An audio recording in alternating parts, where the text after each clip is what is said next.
संघटनेचा जो मूळ ढाचा आहे, खालचा शाखा असेल, बूथ असेल, याला कुठेही धक्का लागलेला नाही. सगळे लोक इथं हजर आहेत. काही लोकांची नावं घेतली गेली की हे आले, परंतु ते लोक इथं बैठकीत उपस्थित होते. शेवटी शिवसेना एक संघटनात्मक ढाचा असलेली संघटना आहे. ही काही अशी कोणी एखादा व्यक्ती बाजूला गेला म्हणून संघटना ढासळू शकत नाही, कारण मजबूत पायावर शिवसेना उभी, ती जालन्यात सुद्धा उभी आहे. एकंदर सगळा रिव्ह्यू आम्ही घेतला, तुम्हीही बघितला.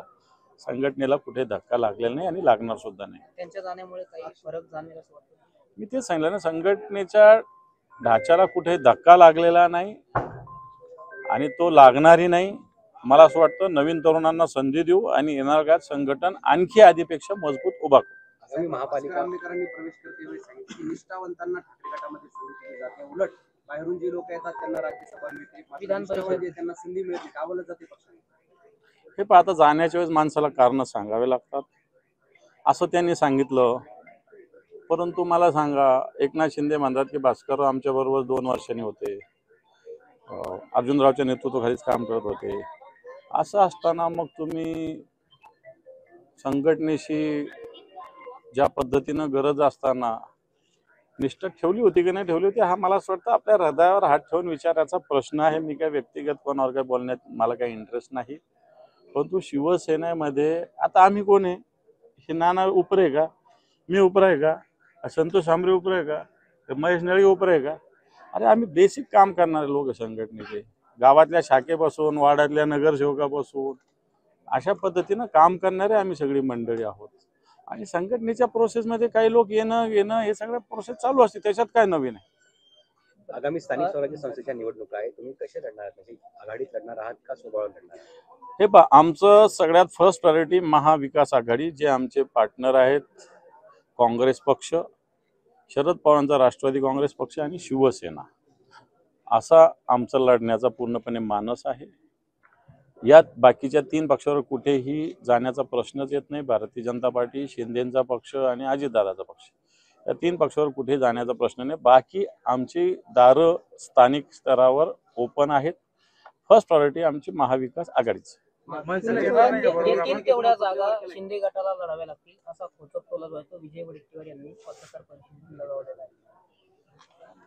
मला असं वाटतं बऱ्याच ठिकाणी तो होणारच नाही, कारण स्थानिक स्तरावर एवढे मतभेद आहेत की त्याच्यामुळे शिंदे असेल किंवा भाजप असेल यांचं खूप ठिकाणी, इथं तरी आता मी बघितलं मराठवाड्यात कुठे इम्पॉसिबल आहे सगळ्या ठिकाणी होणं, कारण कार्यकर्त्यांच्या महत्वाकांक्षा आहे. 10 वर्ष झाले निवडणुका झाल्या नाही, त्यामुळे कार्यकर्त्यांची संख्या जास्त आहे. कोणताही पक्ष कार्यकर्त्यांना थांबवू शकत नाही.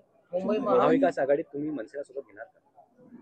मी काय सांगितलं, हे 3 पक्ष सोडून सगळ्यांसाठी आमची दारं खुली आहेत. मी सांगितलं फक्त 3 पक्ष जे सत्तेत बसलेले आहेत हे सोडून सगळ्यांशी आम्ही चर्चा करू शकतो. आहे परतूरला शिवसेना लढतीये, स्वतःचा नगराध्यक्ष म्हणून लढते शिवसेना. भोकरदनला आणि अंबडला आम्ही काँग्रेस, राष्ट्रवादी काँग्रेस बरोबर लढतोय. या ठिकाणी अशा पद्धतीने महाविकास आघाडी होते. परतूरला आमचा महाविकास आघाडी करण्याचा प्रयत्न आहे, परंतु नाही झाल्यास परतूरला आम्ही सोबळावर लढू. विधानसभा निवडणुकीत महाविकास मंचावर म्हटले की भास्कर आंबेडकर हे पहिले आमचेच काम करत होते. मी त्याच्याविषयी बोललो आधीच. विधानसभा निवडणुकीमध्ये महाविकास आघाडीला पराभव पत्करावा लागला बऱ्याच ठिकाणी. आगामी स्थानिक स्वराज्य संस्थेच्या निवडणुकीमध्ये चित्र कसं असू शकतं? स्थानिक स्वराज्य संस्थेच्या निवडणुका, विधानसभेच्या निवडणुका याच्यात फरक आहे. स्थानिक स्वराज्य संस्थेच्या निवडणुका पार नळावरच्या भांडणापासून दिवाबत्तीपर्यंत या सगळ्या विषयावर लढल्या जातात. स्थानिक स्तरावर वेगळे गणित असतात. यश अपयश हे मला वाटतं 2 वेगळ्या बाजू आहेत, परंतु आम्ही ताकदीनं लढणार आहोत तेवढं नक्की. जिंकणारच. जिल्हा प्रमुखाच्या निवडीचं काय?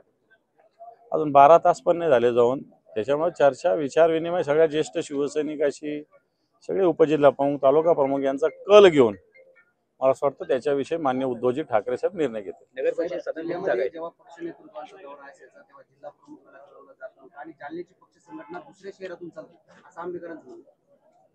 मला त्याचा अर्थ नाही कळाला.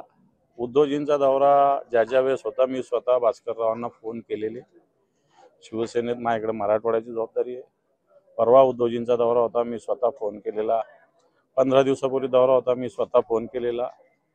आणि आत्ता परवाचा जो दौरा होता त्याचं कार्यक्षेत्र दौऱ्याचं महेश नळगे जे जिल्हा प्रमुख आहेत त्यांच्या कार्यक्षेत्रात होता, तरी मी मान्य भास्करांना कळवलं होतं आणि भास्करराव त्या कार्यक्रमाला आले पण होते. औरंगाबादून सूत्र हलतात असं म्हटलं. दुसऱ्या शहरातून मला माहिती नाही, चालत असेल तर मला माहिती नाही कुठून सूत्र हालतात हे मला माहिती नाही. शिवसेनेचं सूत्र मुंबईतून मातोश्रीवरून शिवसेना मातून हालतात एवढं मला माहिती आहे. मुंबई महापालिकेत भाजपचं मिशन 150 सध्या सुरू आहे. म्हणजे कुठेतरी महायुतीचाच मित्रपक्ष असलेल्या शिवसेनेला ते आता सोबत तेव्हा भारतीय जनता पार्टी आपल्या मित्र पक्षाला गिळत असतो. 150 लढणार म्हणजे 150 लढला तर 150 लढत 150 निवडून येतील का, तर मला नाही वाटत. 150 लढ जिंकायचे असेल तर 300 लढावं लागतील. तिथं जागा 226 आहे. मग शिंदे गट कुठं लढणार, अजितदादा कुठं लढणार, याचाच अर्थ यांना कोणालाही ते सोबत घेणार नाही. पण भारतीय जनता पार्टीच्या या नुसत्या घोषणा असतात. जरा लोकसभेला 400 पार मानले होते, किती आले, सत्ता बनवता नाकीनवाले. त्यामुळे भारतीय जनता पार्टीचे 150 जे आहे याच्यातलं मला असं वाटतं समोरचं एक काढावं लागेल, एवढं पण निवडून येणार नाही. थँक्यू. आघाडी म्हणून लढणार का मुंबई महापालिका?